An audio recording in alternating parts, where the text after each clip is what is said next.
The New Testament. If you open up a Bible to its table of contents, you'll see it's made up of two large collections, the Old and New Testaments. The word testament refers to a covenant partnership, which is what both of these collections are all about. They tell one epic and complicated story of God's covenant partnership with Israel and all humanity. The Old Testament is called Tanakh in Jewish tradition. It's a unified scroll collection of 39 Israelite texts that were over 1,000 years in the making. In contrast, the 27 books of the New Testament all came into existence within 30 to 40 years of each other. They were all written by first-generation followers of Jesus. From an early period, Christian communities began collecting these texts and reading them alongside the Old Testament as one unified story that leads to Jesus. The New Testament begins with 4 narrative books that together are called the Gospel. They tell the story of Jesus of Nazareth's life, death, and resurrection as an announcement of good news. They're followed by a 5th narrative work called Acts of the Apostles. Here, the risen Jesus commissions the apostles, a word that means the sent ones. They're appointed as Jesus' representatives to spread the good news about him throughout the ancient world. After Acts comes a collection of letters from the apostles.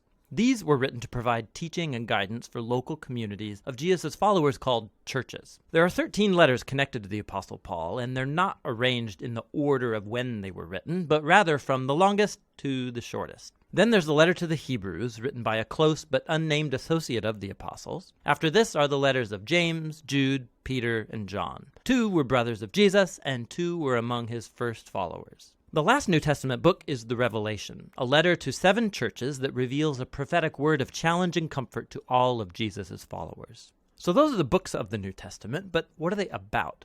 And how do they connect with the Old Testament to make up one unified story? Think of it this way.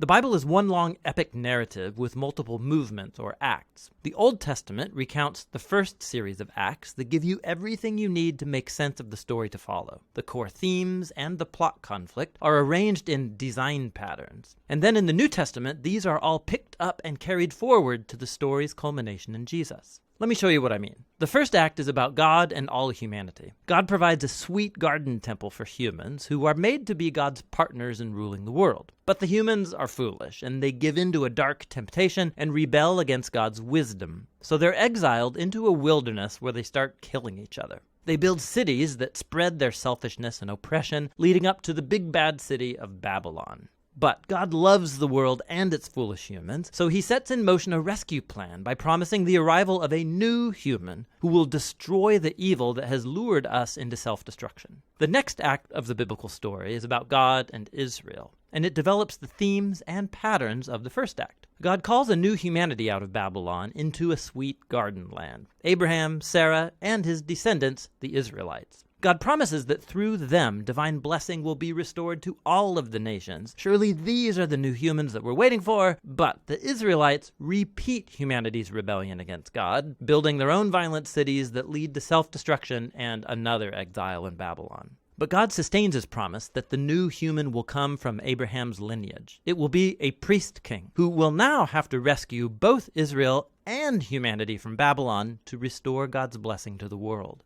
Now, notice how these 2 acts are designed according to the same pattern. The second act is a longer and more violent version of the first, and together they explore the tragic human condition, but they also highlight God's promise, which is developed more in the next act, the Old Testament prophets and poets. The prophets accused Israel and all nations of their evil, and they announced that one day God himself would arrive to bring the day of the Lord and deliver his world from Babylon. He would do it through a promised royal priest who's going to suffer like a slave and die for the sins of Israel and all humanity, but then he'll be exalted as king over the nations. He will call others to leave Babylon and join the new covenant people who will partner with God to rule over a new Jerusalem, that is, over a new creation. And so the Old Testament concludes by anticipating a new act in the story. And when you turn to the New Testament, it's the same story, now being carried forward in Jesus. Let's see how. The 4 gospel accounts introduce Jesus of Nazareth, both as the promised son of Abraham who will restore God's blessing to the nations, and also as that new human who will defeat evil and restore humanity to partnership with God. So Jesus is portrayed as a human, and more. He went about announcing the arrival of God's promised kingdom, and he spoke and acted as if he was Israel's divine king.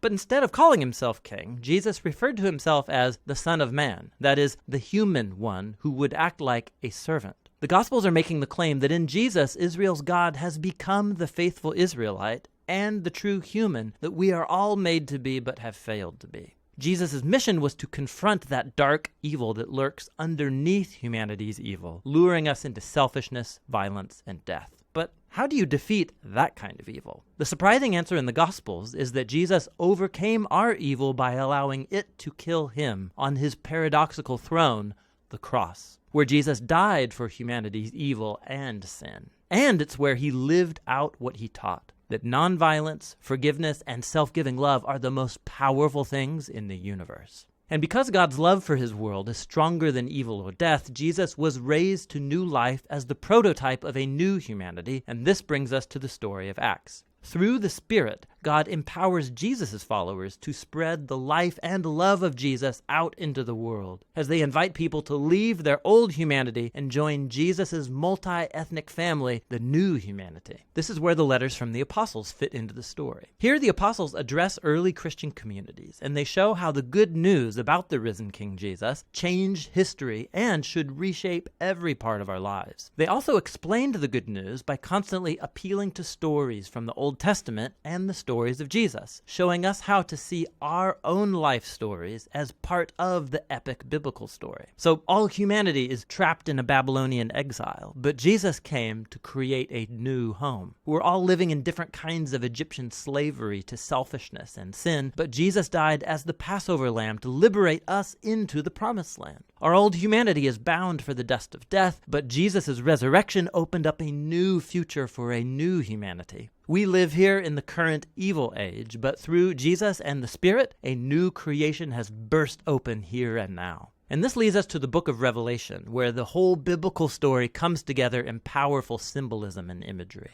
Jesus is portrayed as a slaughtered, bloody lamb, who is exalted as the divine king of the world. He's leading his people out of slavery and exile in Babylon, and as they resist Babylon's influence, they may have to suffer alongside their slain leader. But when you follow the risen king, not even death can prevent the dawn of the new creation, which is here depicted as a new Jerusalem garden temple, the true home of humanity after its long exile. And so on the Bible's last page, heaven and earth are reunited, and the new humans take up their appointed task from the Bible's first page, to rule the world together in the love and power of God. The New Testament is a remarkable collection of documents. They represent the testimony of the apostles that points us to the risen Jesus himself. And through God's Spirit, these human words have been speaking a divine word of hope from the first century to the 21st. Each book shows how God, through Jesus and the Spirit, is leading our world to its ultimate goal in a renewed creation. And so the story's end is really the beginning of a new story that is yet to be told. And that's what the New Testament